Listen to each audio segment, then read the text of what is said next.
Hello students, welcome back to our YouTube channel. कैसे हैं आप लोग, क्या हाल चाल है आपके। तो जैसा कि आपको पता है हम लोग कर रहे हैं लाइट रिफ्लेक्शन और रिफ्रैक्शन, और आज इसका लेक्चर नंबर 5। और इस लेक्चर के अंदर हम लोग देखेंगे बहुत ही इंपॉर्टेंट चीज जो है रे डायग्राम।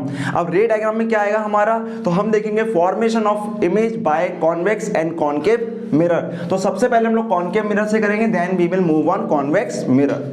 तो स्फेरिकल मिरर्स में चाहे वो कॉनकेव हो कॉन्वेक्स हो, उसमें कहां पर ऑब्जेक्ट रखने पर कहां इमेज मिलेगी, कैसी इमेज मिलेगी, इमेज का नेचर क्या होगा, इमेज का साइज क्या होगा, ये सारी चीजें हम लोग देखने वाले हैं। ज्यादातर स्टूडेंट्स क्वेश्चन करते हैं भैया यार मेरे को रे डायग्राम बहुत टफ लगता है, समझ नहीं आता कैसे बनेगा, गलत हो जाता है। तो आपको जैसे मैं बता रहा हूं उसके बाद आपका रे डायग्राम कभी भी गलत नहीं होगा, ठीक है। तो अपने कॉपी और पेन निकालो और रफ नोट्स बनाना शुरू कर दो, क्योंकि इस पूरे लेक्चर के और बाकी सारे लेक्चर के नोट्स जो आपको पीडीएफ फॉर्म में डिस्क्रिप्शन बॉक्स में मिल रहे होंगे।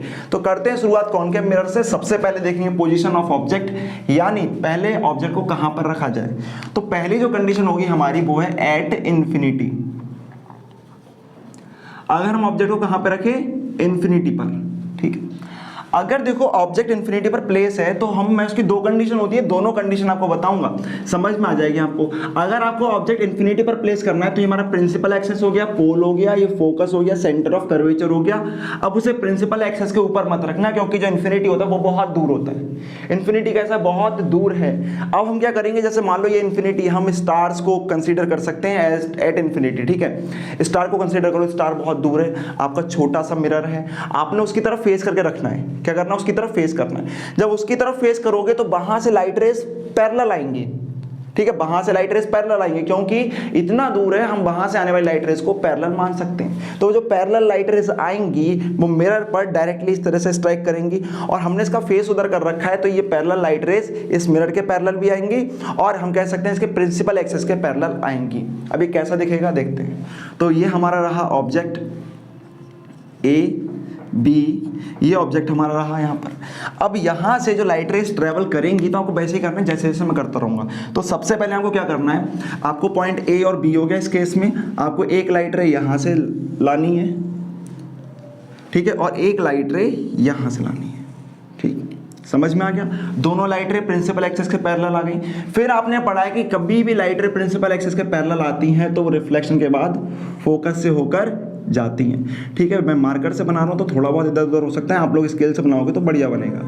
तो वो किससे होकर जाएंगी, फोकस से होकर जाएंगी, क्लियर। तो यहां पर ये लाइट रे कहां से होकर जाएंगी, फोकस से, या हम कह सकते हैं ये दोनों लाइट रे एक दूसरे को कहां पर स्ट्राइक करेंगी, फोकस पर मिलेंगी, एक दूसरे को फोकस पर मिलेंगी।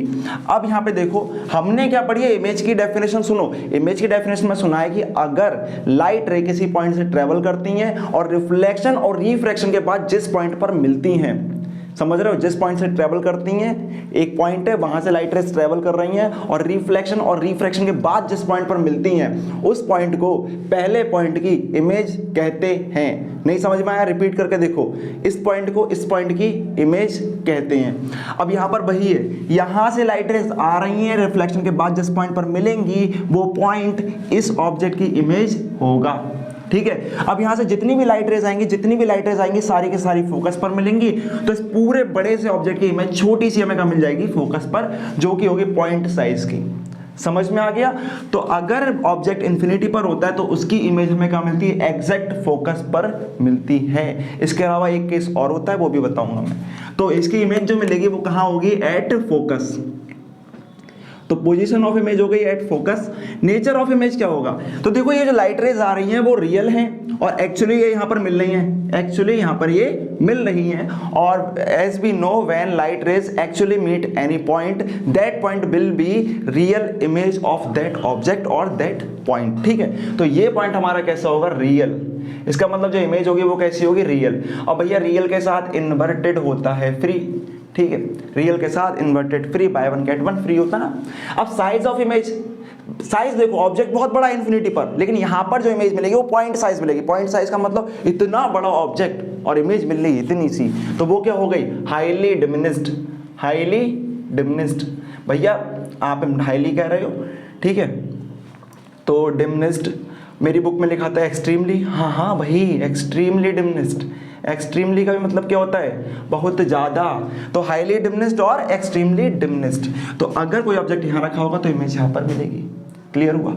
एक कंडीशन ये है कि मान लो आपने, जैसे मैंने अभी आपको बोला था कि आपको क्या करना है, ये P हो गया, ये F हो गया, ये C हो गया, आपको उस ऑब्जेक्ट की तरफ फेस करके रखना है अपने मिरर को फेस करना है। अब आपने मिरर को फेस नहीं करा, आपने सीधा रखा मिरर को, ऑब्जेक्ट यहाँ पर है, तो आपने ऐसा फेस ना करके आपने इसको ऐसा रखा, तो लाइट रेज यहाँ से और यहाँ से जो आएंगी, इस पॉइंट से और इस पॉइंट से आएंगी, वो तो आपस में पैरेलल आएंगी, पर ये प्रिंसिपल एक्सिस के पैरेलल नहीं हो पाएंगी, क्योंकि प्रिंसिपल एक्सिस तो इधर जा रहा होगा। तब क्या होगा, अगर ऑब्जेक्ट इन्फिनिटी पर कहीं ऐसे रखा हुआ है A और B, तब लाइट रे इसके पॉइंट A से और लाइट रे पॉइंट बी से तो आएंगी, वो आपस में तो पैरेलल होंगी, पर वो प्रिंसिपल एक्सिस के पैरेलल नहीं होंगी। और जो लाइट रेज आपस में पैरेलल होती हैं, प्रिंसिपल एक्सिस के पैरेलल नहीं होती हैं, वो फोकल प्लेन में मिलती हैं, वो फोकल प्लेन में मिलती हैं। ठीक है, तो कहाँ मिलेंगी, फोकल प्लेन में। ये बात मैंने लास्ट लेक्चर में बताई थी, अगर लाइट रेज आपस में पैरेलल आती है पर प्रिंसिपल एक्सिस के पैरेलल नहीं आती है, then they will meet in focal plane. What is focal plane? The plane passing from the principal focus and perpendicular to the principal axis is known as focal plane. समझ में आ रहा है? This is a plane which is passing from the focus and perpendicular to the principal axis। ठीक है, समझ में आ गया? तो उस फोकल प्लेन में मिलेंगे, उस फोकल प्लेन में यहाँ मिलेंगे, यहाँ मिलेंगे, कहीं भी मिल सकती हैं। तो लाइट रेज अगर आपस में पैरेलल है, प्रिंसिपल एक्सिस के पैरेलल नहीं है, तो फोकल प्लेन में कहीं भी मिलेंगी। अगर प्रिंसिपल एक्सिस के भी पैरेलल है तो एग्जैक्ट फोकस पर मिलेंगी। तो पोजीशन ये हो सकती है, हमने अगर अपने मिरर की डायमेंशन चेंज ना करी हो, उसे चेंज ना करा हो, तो पोजीशन ऑफ इमेज हमारी फोकस पर भी हो सकती है, और we can say at focal plane. तो मैं यहाँ पर लिख दे रहा हूँ, उसमें कर लेना, और यहाँ ऊपर देता हूँ, और इन फोकल प्लेन। तो फोकल प्लेन में भी वो मिलती है। अब हमारे पास है सेकंड कंडीशन, जैसे हम बोलेंगे बियॉन्ड सी। बियॉन्ड सी, सी क्या है? Centre of curvature. अभी तक हमने बियॉन्ड सी ही रखा था, लेकिन दोनों में डिफरेंस है। पहला वाला हम एट इन्फिनिटी तब बोल रहे थे जब इन्फिनिटी क्या होता है, ऐसा डिस्टेंस जिसको आप मेजर नहीं कर सकते हो। पर बियॉन्ड सी जब हम ले रहे हैं तो यहाँ पर जो हमारा डिस्टेंस होगा वो होगा फाइनाइट। ठीक है, तो आपको ध्यान रखना है ये कैसा है, फाइनाइट डिस्टेंस। तो फाइनाइट डिस्टेंस पर रखना है, यानी ऐसा डिस्टेंस जिसको आप मेजर कर सकते हो। इसी सेम कंडीशन को हम ऐसे ही बोल सकते हैं, बिटवीन इन्फिनिटी और सी, बिटवीन इन्फिनिटी और सेंटर ऑफ कर्वेचर, इसके बीच में रखोगे तब भी। अब ये जो ऑब्जेक्ट है वो प्लेस करा जाएगा प्रिंसिपल एक्सिस के ऊपर। इससे पहले हम क्या कर रहे थे, इस तरह से प्लेस कर रहे थे, अब ये प्रिंसिपल एक्सिस के ऊपर प्लेस होगा। ऑब्जेक्ट हो गया ए बी। ठीक है, अच्छा आप लोग जब बनाते होंगे, भैया मेरी गलती हो जाती है, वो सारी की सारी प्रो टिप्स आपको दूंगा मैं, पहले समझ लो, उसके बाद आपको बताऊंगा कि आपकी गलती कैसे नहीं होगी बनाने में। तो यहां से क्या होगा, पहले लाइट रे यहां से चलना ट्रेवल करेगी। ठीक है, ये लाइट रे यहां से आई, जो पैरेलल आएगी किसके, प्रिंसिपल एक्सिस के। अब कहीं भी अगर हमें इमेज बनानी है तो हम दो ही लाइट रे लेंगे, दो से ज्यादा लाइट रेज नहीं लेंगे, दो लाइट रेज से काम हो जाएगा हमारा। तो एक पैरेलल लाइट रे गई, और जब भी कोई पैरेलल लाइट रे आती है तो वो रिफ्लेक्शन के बाद हमारे प्रिंसिपल फोकस से होकर चली जाती है। तो ये लाइट रे हमारी प्रिंसिपल फोकस से होकर चली गई। एरोस का ध्यान रखना ताकि उसकी डायरेक्शन समझ में आए आपको। देन एक लाइट रे और इस पॉइंट से ट्रेवल कराएंगे, क्योंकि हम एक पॉइंट से दो लाइट रे ट्रेवल कराएंगे तभी हमें ऑब्जेक्ट की इमेज मिलेगी। 3 4 भी करा दोगे तब भी मिलेगी, पर मिनिमम 2 करानी है और 2 ही कराना। ठीक है, अब एक लाइट रे हमारी किससे होकर जा रही है, फोकस से। अब अगर कोई लाइट रे फोकस से पास होती है, प्रिंसिपल फोकस से पास होती है, तो वो किससे होकर जाती है, हमारी लाइट जो होती है, लाइट रे जो प्रिंसिपल फोकस से पास हो जाती है वो पैरेलल हो जाती है प्रिंसिपल एक्सिस के। और ये दोनों लाइट रेस एक दूसरे को इस पॉइंट पर कट करती हैं या इस पॉइंट पर इंटरसेक्ट करती हैं, और ये जो पॉइंट होता है वो पहले पॉइंट की इमेज होगा by the definition of image. जिस पॉइंट पर लाइट रेस मिलती हैं वो पॉइंट पहले पॉइंट की इमेज होता है। तो सारी लाइट रेस कहाँ से आनी थी, ए पॉइंट से, तो मिलेंगी कहाँ पे, ए इस पर, ए डैश पर। तो ऐसे करते करते और पॉइंट होंगे, उसकी इमेज यहाँ मिलेगी, फिर नीचे के पॉइंट होंगे, इमेज यहाँ मिलेगी। ऐसे करते करते करते करते पूरे ऑब्जेक्ट की इमेज हमें मिल जाएगी, जो होगी ए डैश बी डैश, ए डैश बी डैश। समझ में आ गया? तो ये इमेज हमें देखने को मिलेगी। अब इमेज का देखो पोजीशन देखो, तो इमेज कहाँ मिल रही है, एफ और सी के बीच में, बिटवीन एफ और सी। मैं यहाँ पे ये नहीं बोल रहा हूँ एट द मिड पॉइंट नहीं मिल रही है, मिड पॉइंट पर नहीं मिल रही है, कहीं भी हो सकती है, यहाँ पर हो सकती है, यहाँ पर, यहाँ पर, यहाँ पर, यहाँ पर, कहीं भी हो सकती है। तो कहाँ पर होगी, बिटवीन एफ एंड सी। तो बिटवीन एफ एंड सी, ये ध्यान रखना, एफ और सी के बीच में। नेचर की बात करो तो रियली ये लाइट रेज मिल रही है, एक्चुअली लाइट रेज मिल रही है, तो जो इमेज होगी वो रियल होगी और इन्वर्टेड होगी। रियल इन्वर्टेड, ये तो एक साथ रहता है, ये रियल है तो इन्वर्टेड है। साइज ऑफ इमेज, तो साइज ऑफ इमेज जो होगा हमारा वो होगा डिमिनिश्ड। तो साइज कैसा होगा, डिमिनिश्ड, यानी लाइट रे वो जो हमारी इमेज है वो कैसी मिलेगी, थोड़ी सी छोटी। समझ में आ गया, इतना क्लियर हो गया। तो ये हो गई हमारी सेकंड कंडीशन। अब थर्ड हमारा है एट सी, कहां पर होगा, एट सी। अब एग्जैक्ट हम क्या करें, सेंटर ऑफ कर्वेचर पर ऑब्जेक्ट को रखते हैं। अब इसमें समझना, हम क्या करेंगे, ऑब्जेक्ट को वन बाय वन इधर लेकर आएंगे और इमेज जो है हमारी वो वन बाय वन इधर चलती जाएगी। तो स्टेप वाइज हम क्या करेंगे, पहले इन्फिनिटी पर रखा था, देन हम इन्फिनिटी और सेंटर ऑफ कर्वेचर के बीच में आ गए थे, अब हम एग्जैक्ट सेंटर ऑफ कर्वेचर पर आ जाएंगे। तो ऑब्जेक्ट को रखना आप सेंटर ऑफ कर्वेचर पर, ये हो गया ए बी, ऑब्जेक्ट हो गया सेंटर ऑफ कर्वेचर पर। अब पॉइंट ए से एक लाइट रे जो प्रिंसिपल एक्सिस के पैरेलल जाएगी, कैसी आएगी, पैरेलल, छी इतना गंदा, ठीक है, ये जा रही है पैरेलल। अब जो पैरेलल लाइट रे जाएगी वो किससे होकर चली जाती है, वो जाती है, पास होती है फोकस से। वो किससे पास होती है, फोकस से, ठीक है। थोड़ा सा मैं इसको ठीक कर लेता हूँ और इसको फोकस को कर देते हैं थोड़ा सा इधर, ठीक है, फोकस को ले आती हैं इधर। अब ये मेरा क्यों है, क्योंकि मैं बना रहा हूँ मार्कर से, आपका बिल्कुल ठीक बनेगा क्योंकि आप बनाएंगे पेंसिल से, ठीक है। और अभी आपको बताऊंगा मैं कैसे बनाना है, तो बहुत ही ज़्यादा खतरनाक बन रही है, तो इस तरीके से, ठीक है। और दूसरी लाइट रे जो किससे पास होगी, फोकस से, ठीक है। ये लाइट रे ऐसा जो फोकस से पास होती है वो प्रिंसिपल एक्सिस के पैरेलल हो जाती है, वो लाइट रे प्रिंसिपल एक्सिस के पैरेलल हो जाती है। और ये दोनों लाइट रेस किसी पॉइंट पर एक दूसरे को इंटरसेक्ट करती हैं और वो पॉइंट हमारा पहले पॉइंट की इमेज हो जाएगा, जैसे हम बोलेंगे ए डैश, क्या बोलेंगे, ए डैश। और ए डैश से यहाँ से हम ऊपर की तरफ परपेंडिकुलर ड्रॉ करेंगे तो हमें मिल जाएगी पूरे ऑब्जेक्ट की इमेज जो होगी ए डैश बी डैश, क्या होगी, ए डैश बी डैश, जो होगी पूरे ए बी की इमेज। क्यों, क्योंकि यहाँ से ऐसे लाइट रेज आती रहेंगी, नीचे मिलती रहेंगी, लाइट रेज आती रहेंगी, नीचे मिलती रहेंगी, ऐसे करते करते पूरे की इमेज मिल जाएगी। समझ में आ गया। अब चलो इसका देखते हैं, पोजीशन देखो कहाँ मिली है। तो जब कोई object exact centre of curvature पर रखा होता है तो उसकी इमेज भी एग्जैक्ट सेंटर ऑफ कर्वेचर पर ही मिलती है, तो हम इसे बोलेंगे एट सी। इमेज भी कहाँ मिलेगी, एट सी, यानी सेंटर ऑफ कर्वेचर पर ही मिलेगी। नेचर की बात करोगे तो एक्चुअली लाइट रेज मिल रही है तो इमेज हमारी रियल होगी, और रियल है तो भैया इन्वर्टेड फ्री है, ठीक है, रियल है तो इन्वर्टेड फ्री उसके साथ में। साइज ऑफ इमेज, तो इसमें इस वाले केस में ध्यान रखना, जब इमेज की ऑब्जेक्ट की पोजीशन सेम है, क्योंकि जब वो सी पर होगी तो उसकी पोजीशन भी सी पर होगी, जब वो सी पर है तो पोजीशन भी सी पर है, उस केस में जो साइज ऑब्जेक्ट का होता है वही साइज इमेज का होता है, या नहीं ये बिल्कुल सेम साइज की मिलेगी जितना बड़ा आपका ऑब्जेक्ट था, ठीक है। तो साइज जो हो जाएगा वो equal to the size of image, ठीक है। यहाँ पर मैं लिख देता हूँ equal to the size of image, ठीक है, equal to the size of image. समझ में आ गया। अब फोर्थ कंडीशन हमारे पास है बिटवीन एफ एंड सी, यानी ऑब्जेक्ट को हम कहां पे रखें, फोकस और सेंटर ऑफ कर्वेचर के बीच में। जैसे मैंने बताया एक एक स्टेप करके राइट साइड में ऑब्जेक्ट को बढ़ाते रहो, तो अगला हमारा पास स्टॉप कहां आएगा, इसके बीच में। अब इसके बीच में कहीं भी रख सकते हो, मिड पॉइंट पे जरूरी नहीं है, कहीं चाहें वहां पे रख दो।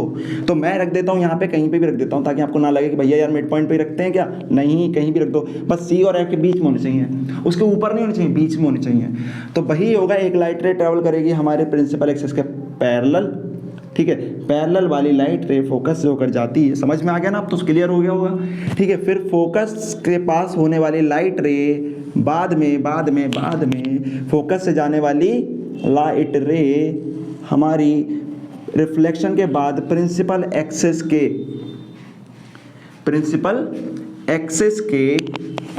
पैरेलल हो जाती है, ठीक है। तो ये लाइट रे है वो प्रिंसिपल एक्सिस के पैरेलल हो जाती है।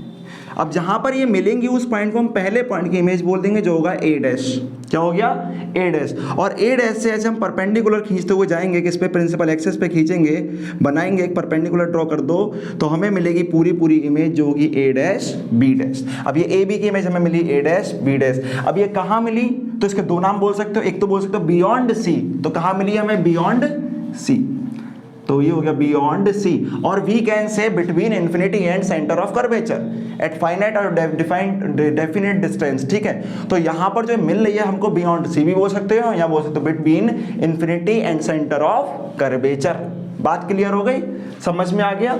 ठीक है, अब बात करते हैं नेचर की। तो लाइट रेस देखो अभी भी एक्चुअली मिल रही है यहाँ पे लाइट रेस, अभी रियल लाइट रेस ही मिल रही है हमारे पास, तो इमेज भी कैसी होगी? रियल। और वही बात इन्वर्टेड, रियल के साथ इन्वर्टेड फ्री है। साइज की बात करी जाए तो छोटा बड़ा, तो साइज हो गया हमारा मैग्नीफाइड। क्या हो गया? मैग्नीफाइड। मैग्नीफाइड, और मैग्नीफाइड का मतलब क्या होता है? बड़ा। तो साइज ऑफ इमेज कैसा होगा? बड़ा होगा ऑब्जेक्ट से। तो अब ऑब्जेक्ट को रखेंगे फोकस पर। अब ये भैया फोकस पर, यानी आप देखो एक स्टेप आगे बढ़े तो एग्जैक्ट अगला स्टॉप कौन सा है हमारा? फोकस है। अभी सेंटर ऑफ कर्वेचर और फोकस के बीच में थे, अगली बारी कहां जाओगे? फोकस के ऊपर।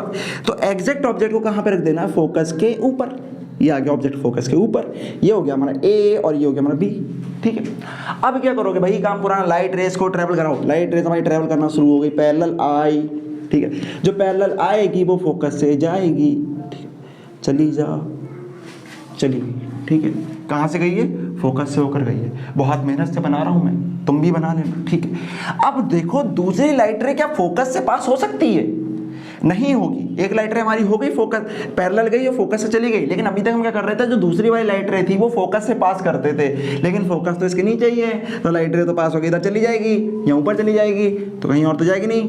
समझ रहे हो ना? यहाँ पे मैं खड़ा हुआ हूँ फोकस पे और ये देखो फोकस नीचे ही है, तो लाइट रे कैसे जाएगी? तो कुछ नया तरीका निकालना पड़ेगा। हाँ, तो एक काम हम कर सकते हैं, लाइट रे फोकस से तो नहीं जाएगी पर उस डायरेक्शन से तो आ सकती है जिस डायरेक्शन में हमारा सेंटर ऑफ कर्वेचर हो। मतलब ये डायरेक्शन ऐसी है, डायरेक्शन ऐसी है ना, इस डायरेक्शन में तो आ सकती है लाइट रे।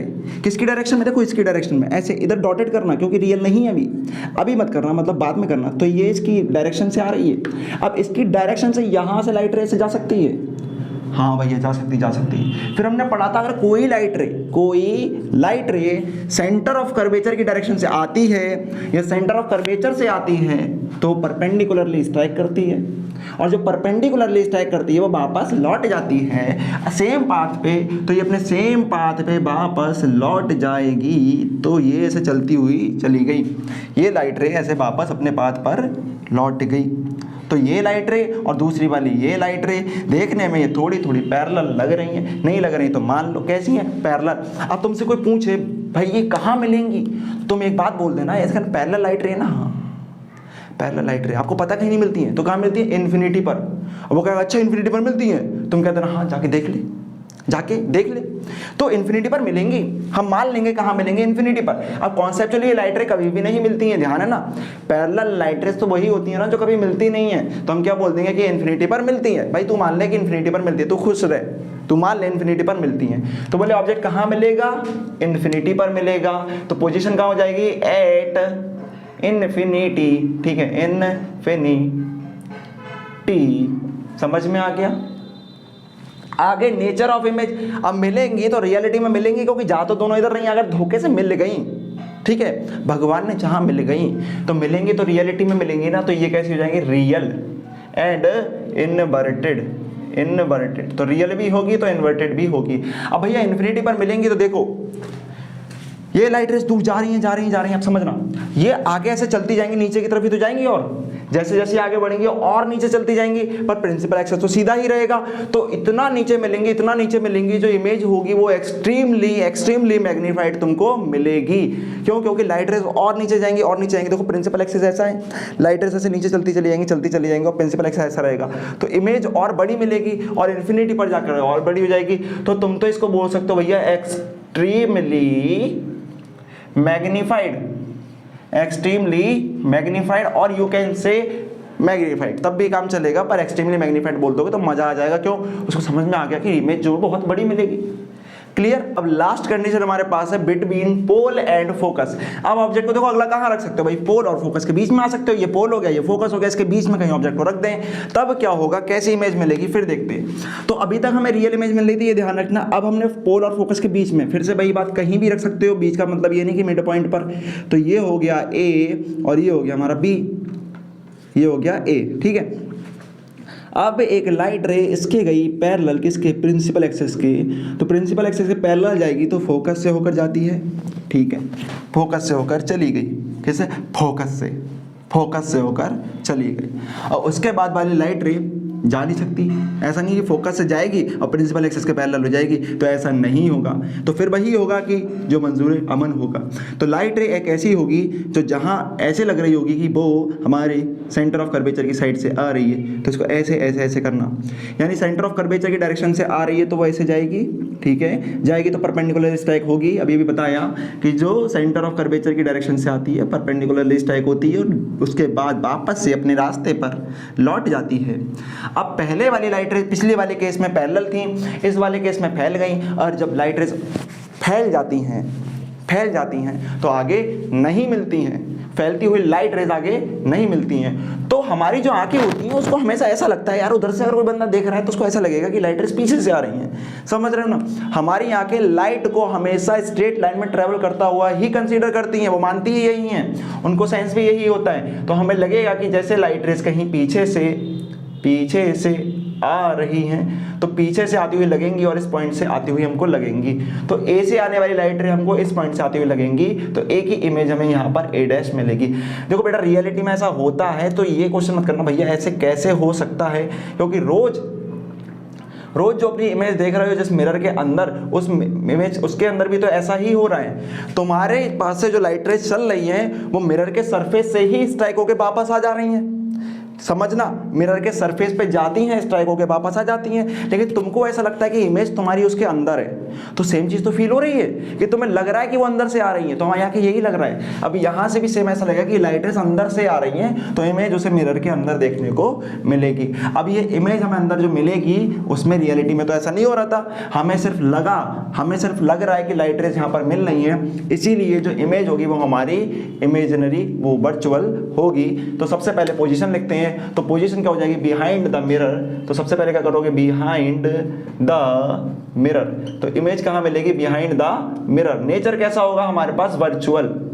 अब वर्चुअल है तो कैसा होगा, इरेक्ट होगा। इरेक्ट देखो, इरेक्ट है, सीधी मिल रही, जैसा ऑब्जेक्ट रखा है वैसे यहाँ पर ऑब्जेक्ट का ए ऊपर है, इसका भी ए ऊपर है। अभी पिछले वाले केस में क्या देखने को मिल रहा था, इमेज मिल रही थी नीचे, हर बार इन्वर्टेड उल्टी मिल रही थी। तो वर्चुअल मिलेगी तो सीधी मिलेगी, और सीधी होती है तो प्रिंसिपल एक्सिस के ऊपर होती है। साइज की बात करोगे तो दिख रहा है आपको कैसा होगा, मैग्नीफाइड, तो साइज आपको मिलेगा मैग्नीफाइड।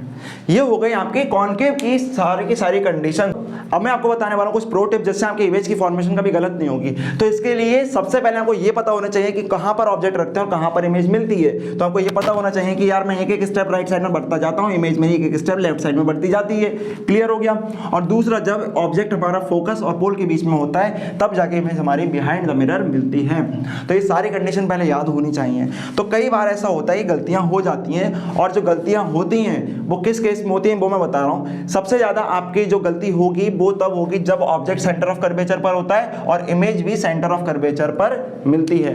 उस केस में आप लोग क्या करना, उस केस में पहले आप लोग ना मिरर बनाओगे, ये किसी भी कंपास से बना लेना आर्क लेकर, और आपने मान लो यहां से आर्क लेकर ये बनाया, तो यही आपका सेंटर ऑफ कर्वेचर काम करने लगेगा। अब यहां पर क्या करोगे, यहां पर रखोगे ऑब्जेक्ट, तो ये हो गया ए और बी। अब मैं तुम्हें यहां बताऊं, यहां पे थोड़ी सी चालाकी तुम्हें करनी पड़ेगी क्योंकि रियल लाइफ में ये 3D स्ट्रक्चर है और आप यहां पे बना रहे हैं 2D फिगर, तो थोड़ा सा चेंजेस आ जाते हैं। तो आपको क्या करना है, यहां पर रखने के बाद यहां से जो लाइट रे है उसको चलाना है पैरेलल।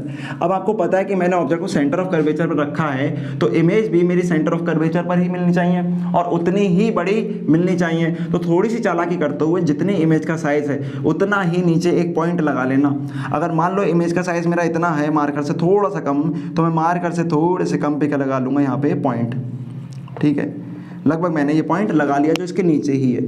अब मैंने फोकस नहीं बनाया, पर मैं स्केल को यहाँ पे रखूंगा और लाइट रे को इसी पॉइंट से होता हुआ पास करूंगा। ठीक है, दूसरे केस में भी ऐसा ही होगा कि लाइट रे यहाँ से जा रही होगी और ये इसी पॉइंट से पास होगी।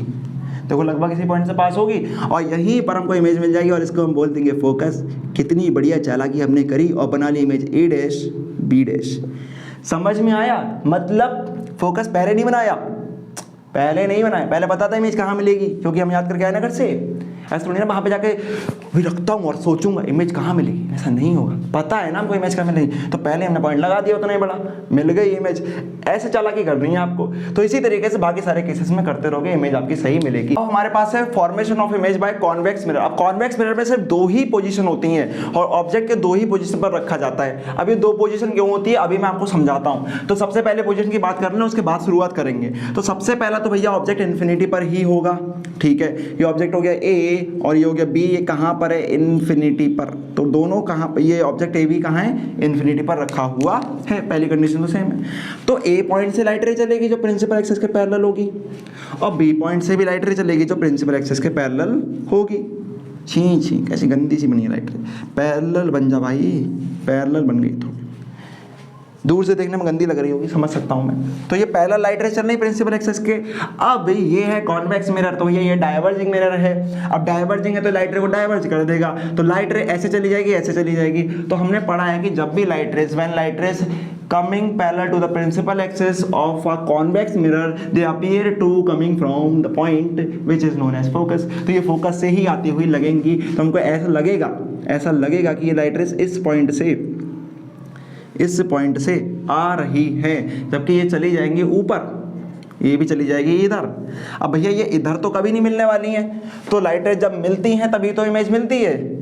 अब लाइट रे से कभी मिलेंगी ही नहीं, तो हमें क्या लगेगा, हमारी आंखें, वही बात कि हमें आंखें लगता है कि हमें आंखों को लगता है भाई सीधी सीधी आ रही है, तो हमें यहाँ से आती हुई लगेंगी और यहीं पर हमें इसकी वर्चुअल इमेज मिल जाएगी। क्या हुआ, जब लाइट रेस एक इन्फिनिटी पर रखे ऑब्जेक्ट से पैरेलल आ रही थी प्रिंसिपल एक्सिस के, तो रिफ्लेक्शन के बाद वो डाइवर्ज हो गई और डाइवर्जिंग रेज हमको फोकस से आती हुई लगती हैं, तो हमें इसकी वर्चुअल इमेज फोकस पर मिल जाएगी। क्योंकि ये जो डाइवर्जिंग रेज हैं ये तो कभी आगे मिलने वाली नहीं है। तो अगर आगे वो नहीं मिल रही हैं तो अपीयर टू मीट तो हो सकती है, लग तो सकता है, तो हमें यहाँ पर इमेज मिल जाएगी। तो पोजीशन क्या होगी इमेज की, तो वो होगी एट फोकस। उसके बाद हमारे पास क्या होगी, ये होगी वर्चुअल। कैसी मिली image, virtual and erect. Erect सीधी मिलेगी। अब देखो इतना बड़ा ऑब्जेक्ट, इमेज मिली पॉइंट साइज, तो इमेज हो जाएगी एक्सट्रीमली डिमिनिस्ड, और ये हो गई एक्सट्रीमली डिमिनिस्ड। और इसके बाद हम चलेंगे अगली कंडीशन पे। तो भैया आप कह रहे थे इसमें 2 ही कंडीशन होती हैं। हाँ बेटा हाँ, 2 ही कंडीशन होती हैं। तो दूसरी वाली कौन सी है, तो 2 ही क्यों है, तो 2 इसलिए है क्योंकि यहाँ पर न C है, न F है, न P है। भैया यहाँ पे तो है C और F, P यहाँ पे रख दो, रख दिया।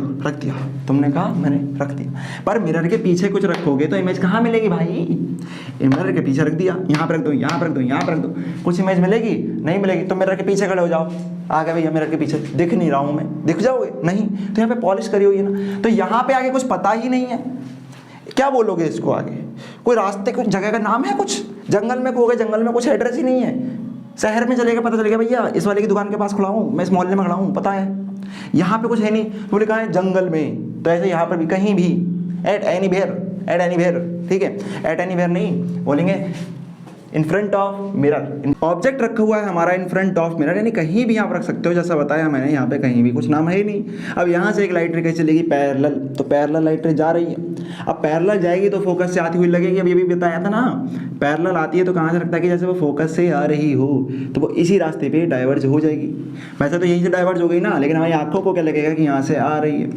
अब दूसरी लाइट रे जिसका मन करेगा कि मुझे सेंटर ऑफ कर्वेचर से मिलना है, प्लीज़ मुझे इससे मिलवा दो, तो वो गई, बोले हाँ जा मिल ले, तो वो जा रही है सेंटर ऑफ कर्वेचर की तरफ। आज वो सेंटर ऑफ कर्वेचर से मिलकर रहेगी, लेकिन जैसे यहाँ पर पहुँची तो इसको जाना कहाँ था, यहाँ पर जाना था, लेकिन जैसे ही उसको वहाँ जाना था पर जा तो पाएगी नहीं, क्योंकि यहाँ से हो जाएगी रिफ्लेक्ट, और रिफ्लेक्ट होने के बाद वापस से अपने रास्ते पर लौट जाएगी।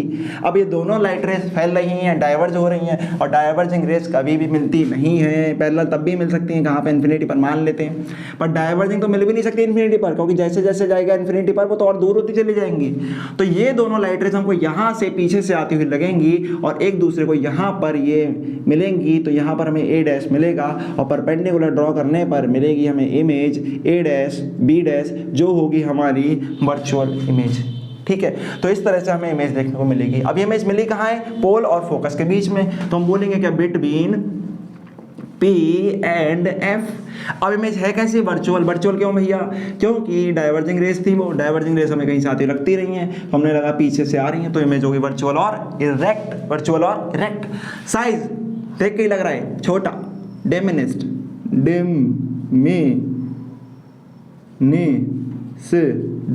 डिमिनिस्ड। ठीक है, कैसे हो गए, डिमिनिस्ड।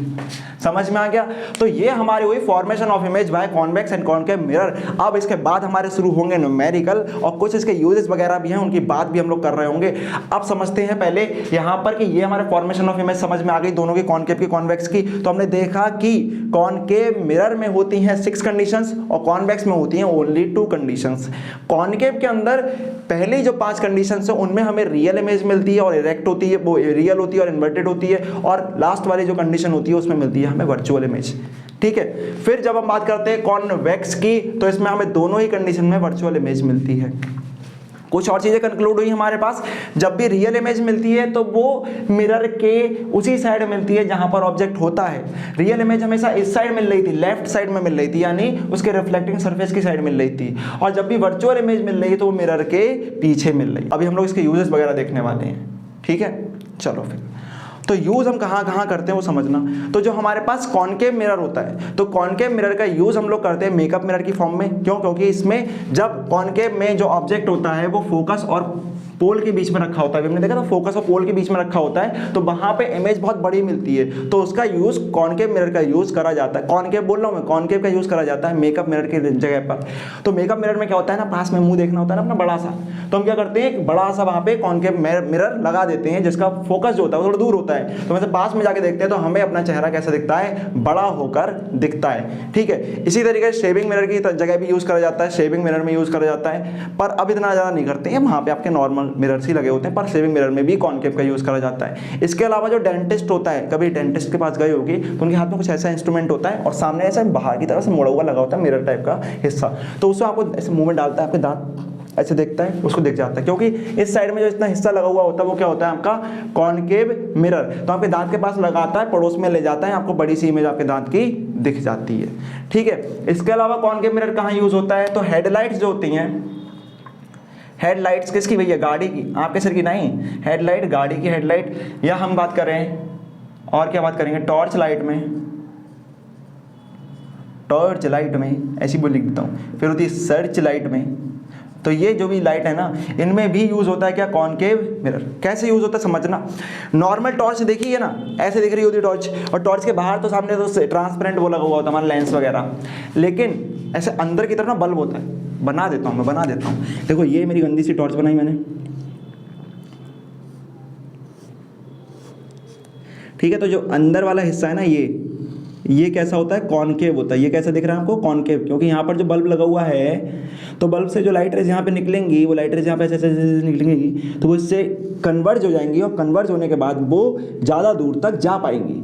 ठीक है, यहाँ से जो लाइट रेज निकलेंगी फिर वो ज़्यादा दूर तक जा पाएंगे, क्योंकि पीछे की साइड में कौन लगा हुआ है, कॉनकेव मिरर। मिरर नहीं होता है वैसे तो, प्लास्टिक वगैरह लगा देते हैं, पर जो उसका शेप होता है वो कॉनकेव की साइज का ही होता है। अच्छे मिरर तो ग्लास से बनाए जाते हैं, पर इधर वाले जो है हमारे पास वो किससे बनाए हैं, किसी प्लास्टिक मटेरियल से या किसी और मटेरियल से बनाए गए हैं। अब वो क्या करते हैं, लाइट रे को इस तरीके से वो कन्वर्ज करके सामने की तरफ एक पैरेलल बीम को दूर तक भेज पाते हैं, इसीलिए टॉर्च लाइट, सर्च लाइट के अंदर भी इसका यूज करा जाता है।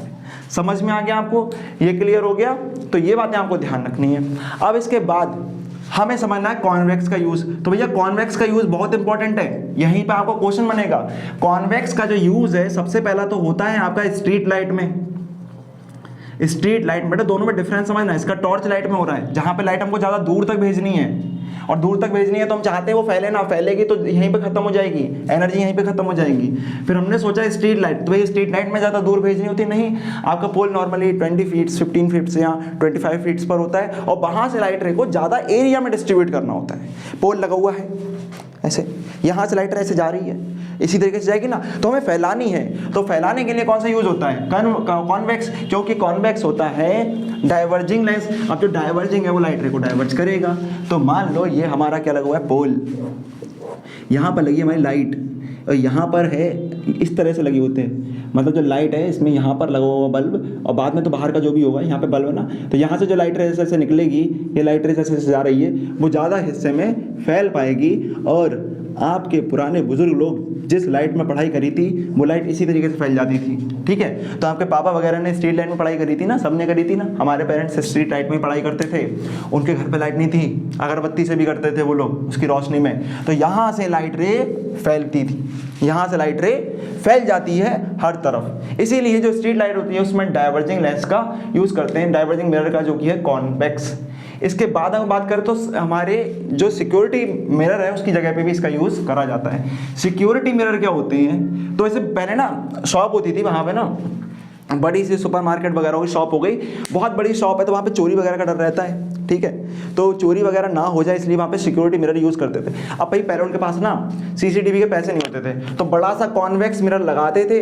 तो कॉन्वेक्स मिरर से होता क्या, कॉन्वेक्स मिरर में जो उसके फील्ड ऑफ व्यू होती है, मैं यहाँ पे इसको मिटा देता हूँ गंदे गंदे हाथों से। तो जो फील्ड ऑफ व्यू होती है वो काफ़ी बड़ी होती है, जिससे वो ज़्यादा एरिया की इमेज को या ऑब्जेक्ट को कवर कर पाता है, उसकी इमेज दिखाई देती है। तो यहाँ पर अगर देखोगे तो इसकी फील्ड ऑफ व्यू कैसी है, बहुत ज़्यादा है, ठीक है। इस वजह से जब यहाँ पे मान लो मेरी ये दुकान है बहुत बड़ी सी, मैं यहाँ पे बैठा हुआ हूँ काउंटर पे, मैंने यहाँ पे एक मिरर लगा रखा है। अब मुझे उस मिरर के अंदर पूरा का पूरा पीछे का दिखाई देगा। कैसे दिखाई देगा, शायद मैं आपको इस मिरर से दिखा पाऊँ, ठीक है। तो ये देखो ये मिरर है ना, आपको अगर मैं ये दिखाऊंगा आपको पीछे का काफ़ी सारा हिस्सा दिखाई देगा। तो इतने छोटे से मिरर के अंदर आपको पीछे काफ़ी सारी चीज़ें दिखाई दे रही होंगी। तो इसी तरीके से बड़ा सा मिरर लगा दिया तो दुकान का सब कुछ दिखाई देता था, इससे सिक्योरिटी करने में आसानी होती थी। इसके अलावा इसका यूज़ जो करा जाता है कॉन्वेक्स का, वो कहाँ करा जाता है, रियर व्यू मिरर की फॉर्म में। रियर व्यू मिरर जो हमारी कहाँ लगा होता है, बाइक में लगा होता है, कार में लगा होता है, वो कौन होता है, रियर व्यू मिरर। अब इस रियर व्यू मिरर से क्या होता है, जब हम पीछे का जो व्हीकल होता है वो हमें दिखाई देता है। अब देखो तीनों में कंडीशन अलग अलग है।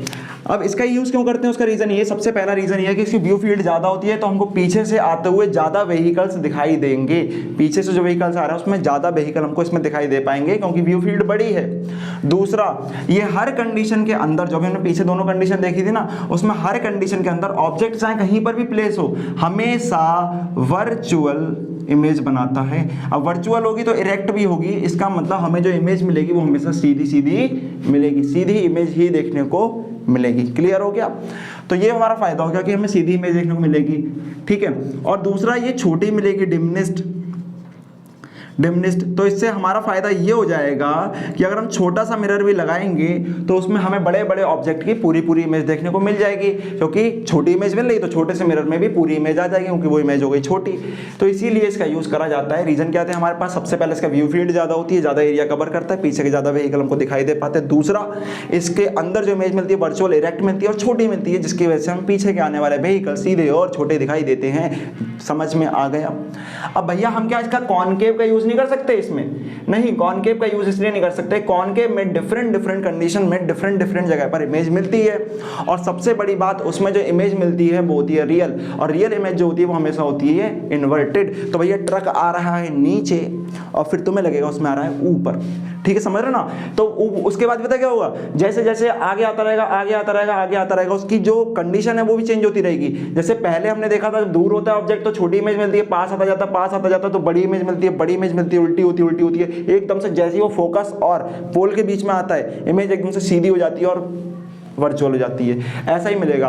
अब मान लो आपने कॉनकेव लगा रखा है तो ट्रक आ रहा है, अब पहले इमेज कैसे मिल रही है, छोटी मिल रही है, उल्टी मिल रही है। एक तो उल्टा आ रहा है, वो रोड नीचे चल रहा है, बाकी सारे ऊपर आ रही हैं, तो आप देख रहे हो अरे भाई सब कुछ गड़बड़ है। जैसे जैसे पास आता है ट्रक बड़ा हो रहा है, उल्टा भी हो रहा है, बड़ा उल्टा तो भाई बड़ा हो रहा है, एकदम से सटक से बड़ा हो गया, सीधा हो गया, मतलब एक्सीडेंट तो और होने के चांसेस बढ़ जाएंगे।